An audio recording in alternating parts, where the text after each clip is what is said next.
Ego 2.0, when awakening becomes identity.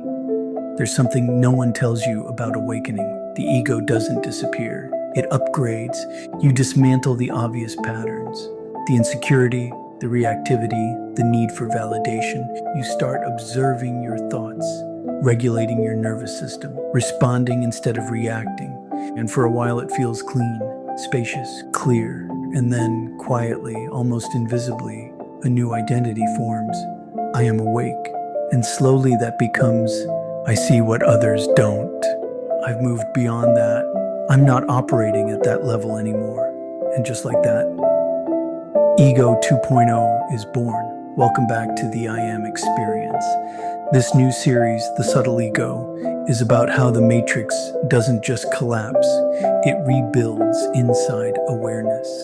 And today we're starting with the most common trap, when awakening becomes identity. I've lived this. There was a season after awakening where I genuinely felt like I had transcended something others hadn't. Not in an arrogant, loud way, but internally. Quietly, I would sit in conversations and notice how reactive people were, how they repeated the same patterns, how they blamed instead of reflected. And I'd think, if they could just see what I see, their life would be so much easier. And that thought felt compassionate, it felt helpful, but underneath it was something more dangerous. Frustration that they didn't get it, frustration that they kept suffering, frustration that they wouldn't apply what seemed so obvious. And that frustration slowly turned into, why would you choose this? And beneath that, they must enjoy suffering. That's the pivot point. That's where awakening subtly becomes superiority. Here's what's happening psychologically. When you see patterns clearly, you naturally want relief for others. You've experienced the freedom of awareness. You've felt the nervous system calm. You've stepped outside the loop. So when you watch someone continue the same cycle, same toxic relationship, same defensive arguments, same victim narrative, you want to shake them awake. You want to explain it clearly enough, break it down logically enough, regulate the room enough. Because in your mind, this doesn't have to be this hard. But here's the truth that humbles you. Awareness cannot be forced. Understanding cannot be implanted. And suffering cannot be removed before someone is ready to see its function. The moment you try to awaken someone who isn't ready, you are no longer grounded in awareness. You are attached to being the one who sees. And when they resist, your ego gets bruised, not because they're suffering, but because they're rejecting your lens. That's Ego 2.0. There's another layer most people won't admit.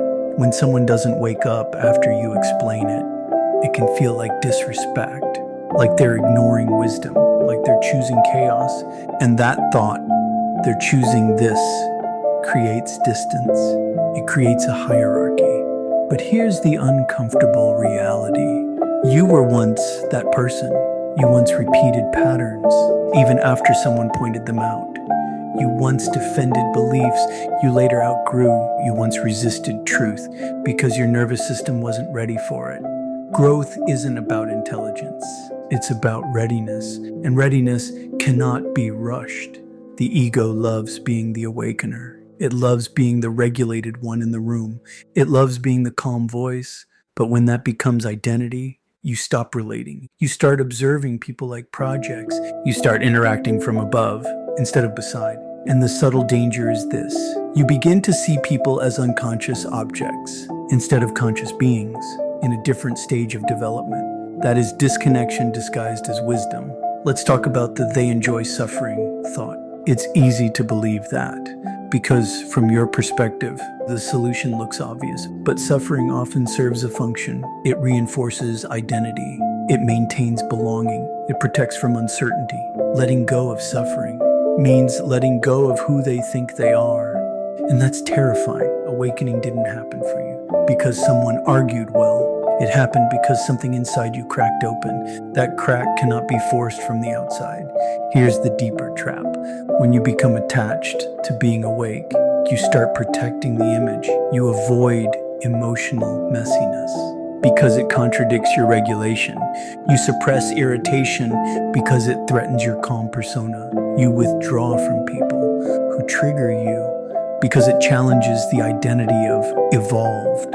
But evolution isn't an image, it's capacity to sit in discomfort without elevating yourself, capacity to witness someone's unconscious behavior without collapsing into judgment, capacity to remember that was me once. True awareness doesn't elevate you above humanity. It roots you deeper into it. The people you see as beneath you are not beneath you. They are you in a different season, different timing, different nervous system state, different level of safety. If you forget that, awakening becomes ego performance, and performance always leads back to sleep. Here's how you stay grounded. First, drop the mission to fix. You are not here to awaken everyone.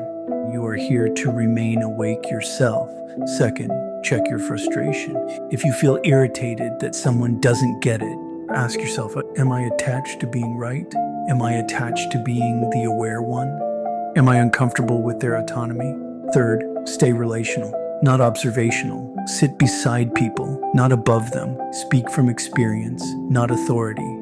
Share, don't impose. The moment awakening becomes identity, you start measuring others.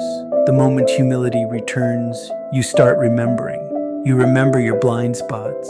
You remember your resistance. You remember how long it took. And compassion replaces frustration. Awareness isn't proven by how many people you can awaken. It's proven by how gently you can relate. You don't need to shrink. You don't need to convince. You don't need to rescue. You just need to stay grounded, fully human, fully aware, without needing to be seen as either. If this resonated, comment below. I choose humility. In the next episode, we're diving deeper into spiritual superiority, the quiet separation that feels like wisdom, but fractures connection. Remember, you are not above anyone. You are not behind anyone. You are on a path just like they are. Stay grounded, stay compassionate, stay awake. You are the I am.